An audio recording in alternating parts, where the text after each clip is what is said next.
Hello friends, educate Bharat में मैं आपका स्वागत करती हूँ।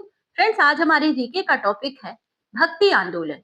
भक्ति आंदोलन मेडवल हिस्ट्री का एक महत्वपूर्ण पार्ट है और ये भक्ति आंदोलन में की शुरुआत होती है 7वीं 8वीं शताब्दी से। दक्षिण भारत से स्टार्ट होता है और 15वीं शताब्दी तक पूरे उत्तर भारत में फैल जाता है। इसमें बहुत सारे ऐसे संत हुए जिन्होंने सामाजिक और धार्मिक सुधारों पर बल दिया, जिसमें जाति लिंग का कोई भेद नहीं था। ईश्वर के प्रति सादगी और समर्पण का भाव था। तो फ्रेंड्स, इससे संबंधित बहुत सारे प्रश्न प्रतियोगी परीक्षाओं का एक पार्ट होते हैं। तो आज हम इसी टॉपिक को कवर करेंगे। चलिए हम शुरू करते हैं। क्वेश्चन नंबर 1, भारतीय इतिहास में भक्ति आंदोलन का मुख्य उद्देश्य क्या था? भक्ति आंदोलन का मूल उद्देश्य ईश्वर भक्त के बीच सीधा संबंध स्थापित करना था, जिसमें जाति, कर्मकांड और पंडित वर्ग की मध्यस्थता को नकारा गया। यह आंदोलन धार्मिक के साथ साथ सामाजिक सुधार का माध्यम भी बना। इसका ऑप्शन नंबर सी सही है, ईश्वर से व्यक्तिगत भक्ति पर बल देना। नेक्स्ट क्वेश्चन, भक्ति आंदोलन की प्रारंभिक उत्पत्ति किस क्षेत्र से मानी जाती है? तो अभी हमने बात की भक्ति आंदोलन की शुरुआत दक्षिण भारत में अलवार और नैनार संतों के द्वारा हुई। बाद में यह उत्तर भारत सहित पूरे देश में फैल गया। दक्षिण भारत। अलवार और नैनार संत किससे संबंधित थे? तो अलवार संत जो थे वो विष्णु भगवान के उपासक थे, जबकि नैनार संत जो थे वो शिव के उपासक थे। इन्होंने तमिल भाषा में अपने भक्ति साहित्य की रचना की। ऑप्शन नंबर सही है, वैष्णव और शैव परंपरा। अगला प्रश्न है, भक्ति आंदोलन के प्रचार में किस भाषा का प्रमुख रूप से प्रयोग हुआ? तो भक्ति संतों ने जन साधारण तक भक्ति को पहुंचाने के लिए क्षेत्रीय भाषाओं का प्रयोग किया। इससे धर्म आम लोगों के जीवन से जुड़ सका। क्षेत्रीय भाषाएं। रामानुजाचार्य किस भक्ति परंपरा से जुड़े थे? तो रामानुजाचार्य विशिष्टाद्वैत दर्शन के प्रवर्तक थे और वैष्णव भक्ति परंपरा के आचार्य माने जाते हैं। ऑप्शन नंबर बी सही है। विशिष्टाद्वैत दर्शन का संबंध किससे है? विशिष्टाद्वैत दर्शन ईश्वर और आत्मा की एकता को स्वीकार करता है, लेकिन आत्मा को ईश्वर से अलग मानता है। ऑप्शन नंबर सी सही है। इनका रामानुजाचार्य का संबंध है विशिष्टाद्वैत से। ये इस परंपरा को मानते थे। माधवाचार्य किस दर्शन के प्रवर्तक थे? तो माधवाचार्य ने द्वैत दर्शन दिया, जिसमें ईश्वर और आत्मा को पूर्णतः अलग माना गया।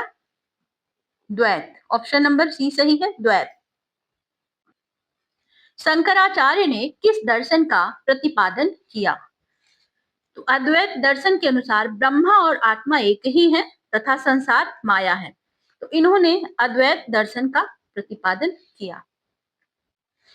उत्तर भारत में भक्ति आंदोलन को लोकप्रिय बनाने वाले प्रमुख संत कौन थे? रामानंद ने उत्तर भारत में भक्ति आंदोलन को एक नई दिशा दी और उन्होंने जाति भेद का विरोध किया। ऑप्शन नंबर बी सही है, रामानंद। कबीर किस भक्ति परंपरा से जुड़े माने जाते हैं? तो कबीरदास निर्गुण भक्ति के एक प्रमुख संत थे। वे मूर्ति पूजा और जाति व्यवस्था तथा बाह्य आडंबरों के विरोधी थे। ऑप्शन नंबर बी सही है, निर्गुण भक्ति। निर्गुण भक्ति की प्रमुख विशेषता क्या थी? निर्गुण भक्ति में अभी मैंने बताया ईश्वर को निराकार माना गया है और ब्रह्म पूजा के बजाय आंतरिक भक्ति पर बल दिया गया है। निराकार ईश्वर की उपासना। अगला प्रश्न है, सगुण भक्ति में ईश्वर की उपासना किस रूप में की जाती थी? सगुण भक्ति में ईश्वर को साकार रूप में, जैसे राम या कृष्ण के रूप में पूजा जाता था। ऑप्शन नंबर बी सही है, साकार। गुरु नानक किस भक्ति परंपरा से जुड़े थे? गुरु नानक ने एक निराकार ईश्वर की उपासना पर बल दिया और इन्होंने सामाजिक समानता का भी संदेश दिया। निर्गुण भक्ति। मीराबाई किसकी भक्त थी? मीराबाई भगवान कृष्ण की अनन्य भक्त थी और उन्होंने राजसी जीवन को छोड़कर भक्ति का मार्ग अपनाया। ऑप्शन नंबर सी सही है, कृष्ण। चैतन्य महाप्रभु की भक्ति आंदोलन मुख्यतः किस क्षेत्र में फैला? चैतन्य महाप्रभु ने कृष्ण भक्ति को नृत्य, कीर्तन और नाम संकीर्तन के माध्यम से लोकप्रिय बनाया और किन क्षेत्रों में? बंगाल और ओडिशा। भक्ति आंदोलन का सामाजिक प्रभाव क्या था? भक्ति आंदोलन, भक्ति संतों ने जो जाति, ऊंच नीच और छुआछूत का विरोध किया, जिससे सामाजिक चेतना विकसित हुई और समाज में समानता बढ़ी, सामाजिक समानता बढ़ी। तुलसीदास की प्रमुख रचना कौन सी है?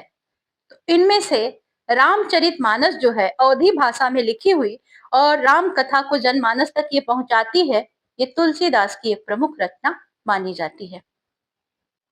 सूरदास किसके दरबारी कवि थे? सूरदास कृष्ण भक्ति परंपरा के प्रमुख कवि थे और उनकी रचनाएं वात्सल्य और श्रृंगार भाव से युक्त हैं, कृष्ण भक्ति परंपरा से जुड़े हुए।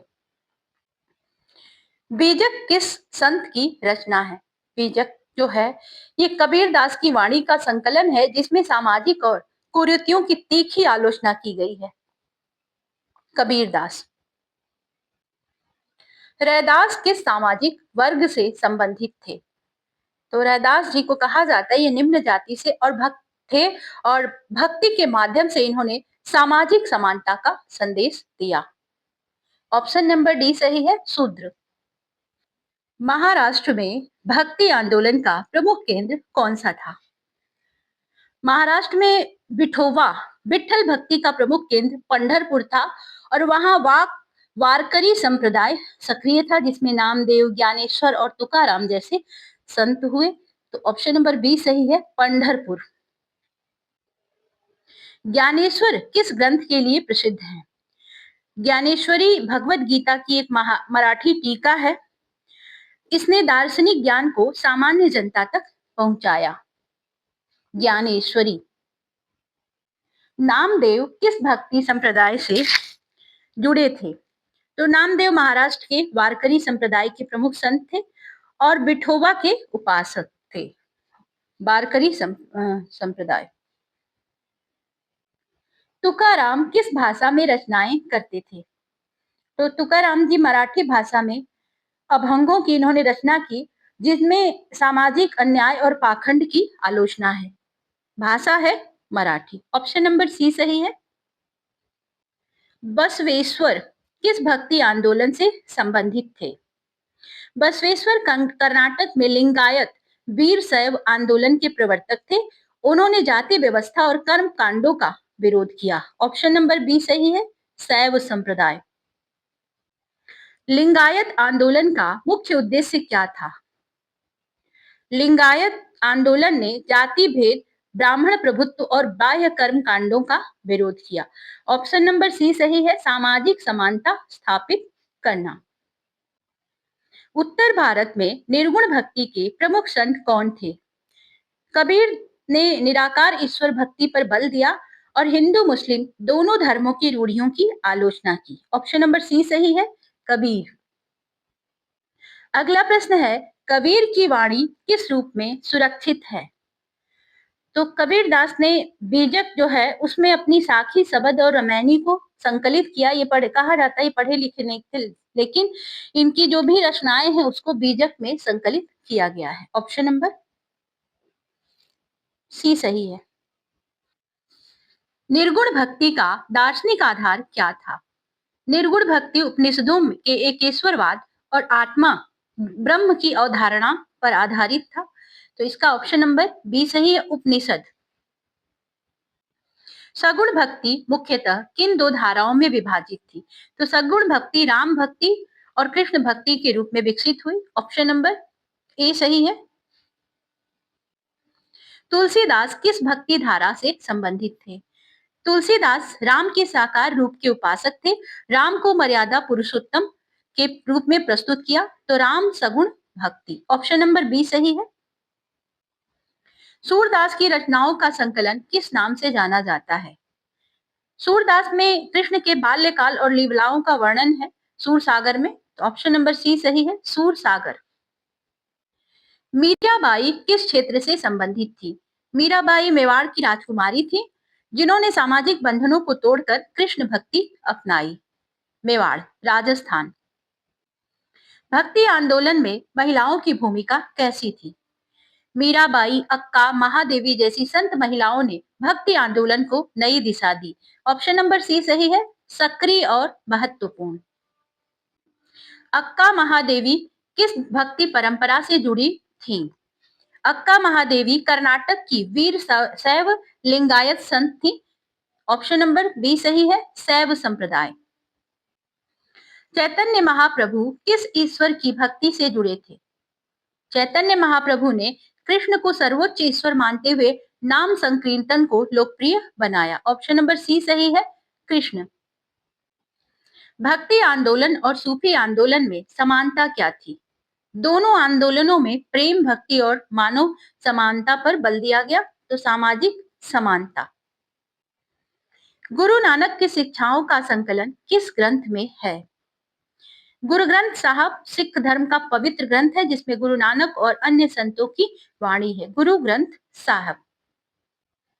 भक्ति आंदोलन का साहित्यिक महत्व क्या था? भक्ति साहित्य ने हिंदी, मराठी, तमिल आदि भाषाओं को समृद्ध किया। क्षेत्रीय भाषाओं का इसमें विकास हुआ। भक्ति आंदोलन का काल सामान्यतः किस अवधि में माना जाता है? तो भक्ति आंदोलन का दीर्घकालीन प्रभाव जो था 7वीं से 17वीं शताब्दी तक रहा। ऑप्शन नंबर सी सही है। भक्ति आंदोलन ने किस सामाजिक वर्ग को विशेष रूप से प्रभावित किया? भक्ति आंदोलन ने आम जनता को धर्म से जोड़ा, उन्हें आत्मिक संतोष दिया। ऑप्शन नंबर सी सही है, सामान्य जनता। रामानंद के प्रमुख शिष्य कौन थे? परंपरा के अनुसार कबीर जी रामानंद के शिष्य माने जाते हैं। ऑप्शन नंबर ए सही है, कबीरदास। विनय पत्रिका किस संत की रचना है? विनय पत्रिका तुलसीदास की भक्ति रचना है जिसमें ईश्वर से करुण प्रार्थना है। ऑप्शन नंबर बी सही है, तुलसीदास।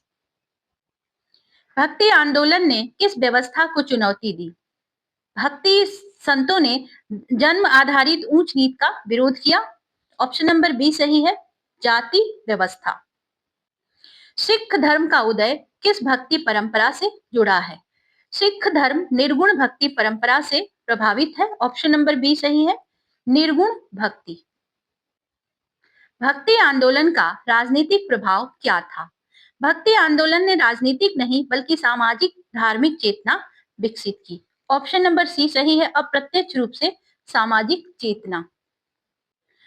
अभंग किस भाषा का काव्य रूप है? अभंग मराठी भाषा का भक्ति काव्य रूप है, विशेषकर वारकरी संप्रदाय में। ऑप्शन नंबर सी सही है, मराठी। भक्ति आंदोलन में गुरु की भूमिका कैसी थी? गुरु को ईश्वर तक पहुंचाने का मार्गदर्शक बताया गया है। ईश्वर तक पहुंचने का ऑप्शन नंबर सी सही, अत्यंत महत्वपूर्ण है। भक्ति आंदोलन का सबसे बड़ा योगदान क्या माना जाता है? भक्ति आंदोलन ने धार्मिक सहिष्णुता और सामाजिक समरसता को बढ़ावा दिया। ऑप्शन नंबर बी सही है, धार्मिक सहिष्णुता। फ्रेंड्स, ये अंतिम क्वेश्चन था और इस तरह के क्वेश्चंस को अगर आप देखना चाहते हैं तो हमारे चैनल के साथ बने रहें। चैनल को सब्सक्राइब करें, वीडियो को लाइक करें। मिलते हैं हम आपसे नेक्स्ट वीडियो में, तब तक के लिए गुड बाय। और वीडियो को देखने के लिए आपको बहुत बहुत धन्यवाद।